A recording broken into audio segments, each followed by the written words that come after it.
I'm telling you guys, just embrace Greg Popovich's hair.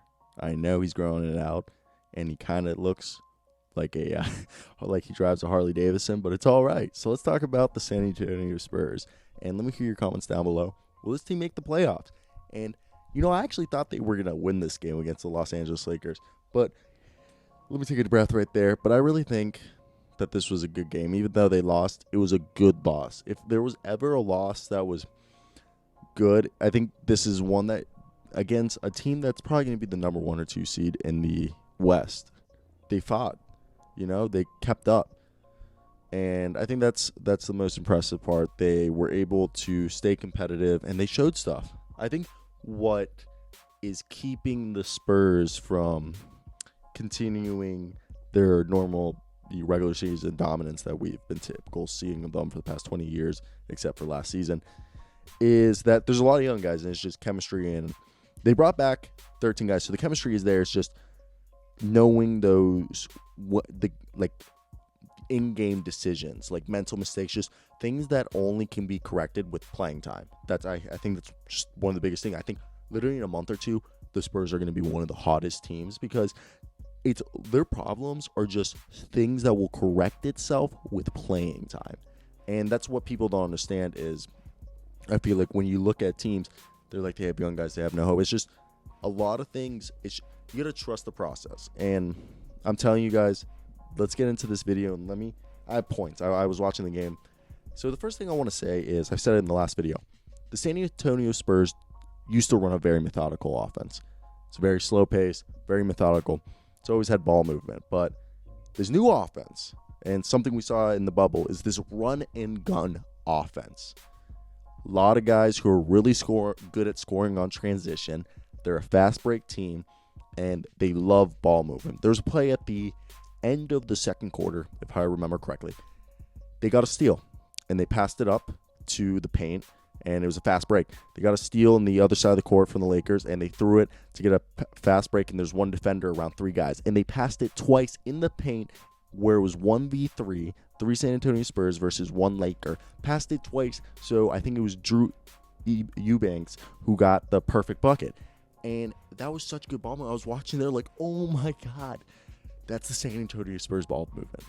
But in this other way where they're using their speed, Lonnie Walker's fast, Johnson's fast, Dejounte Murray's fast, DeMar DeRozan still got some speed to him, Patty Mills, Devin Vassell, Drew Eubanks is a pretty athletic big man, and so is Jacob. Is it Jacob or Jakob Pertl? And they use their athleticism and their two-way ability to score with their speed, and there's like a very up there pacing. Like compare the other San Antonio. I'm not going to say that they're like one of the fastest teams in the NBA, but compare the usual San Antonio Spurs we were used to for the past 20 years. They are so fast compared to them. And I think tonight's night from Dejounte Murray is a great night. A great night. It showed his scoring ability.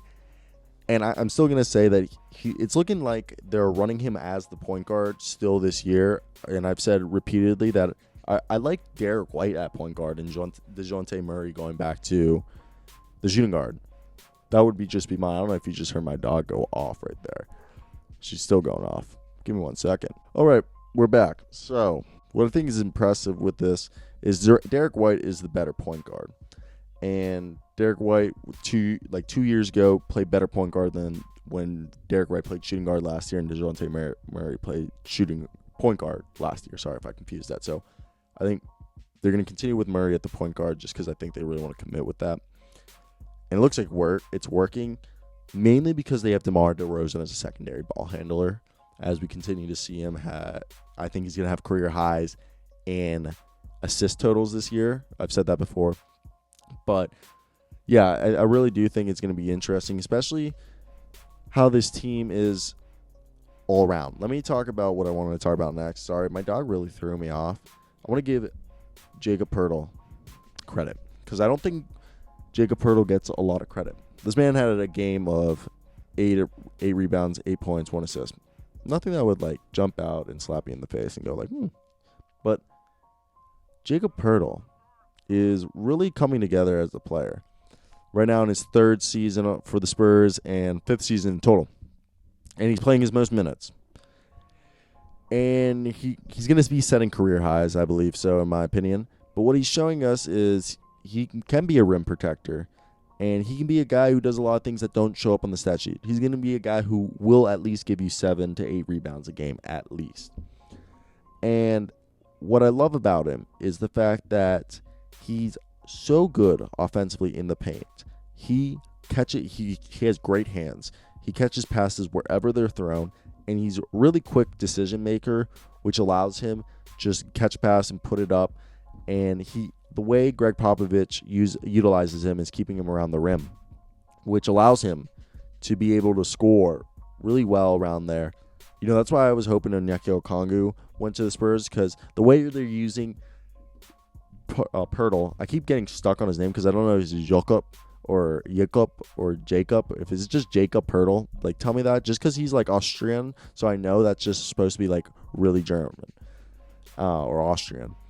But he's a guy that I really do think offensively and defensively in the paint, he doesn't get enough credit. He's underrated. He's one of the better young centers at that, like two-way young centers in my opinion.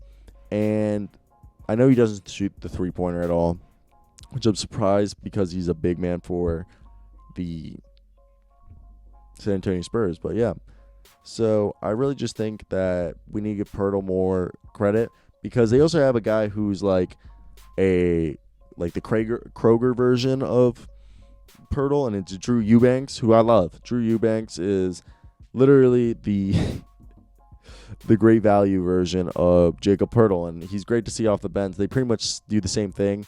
Like Drew Eubanks, 5 points, 4 rebounds, and literally the same minutes. They literally split it 24-24.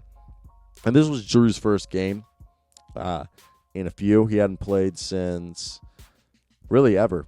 This was his first game of the season for him, and this was his debut. And if you guys saw him last year, he averaged 12.4 minutes and shot 64%. He's a guy who, again, I think he's just the Kroger version. He's 2 years younger, similar style of play, guys who can get down and up the floor quick enough for a big man who can guard power forwards and centers, and they're really good. I really like them. I think they're perfect for the San Antonio Spurs team that we come to know. But yeah, that's the video, guys. San Antonio Spurs are a great basketball team to watch. So I really do hope that you guys did stick to the end. I kind of got distracted by the end, and I'm really apologizing for that just because my dog threw me off. But that's the end of the video, guys. I want to hear your comments down below. As always, hit the comment button, like, subscribe. That's all. Peace out.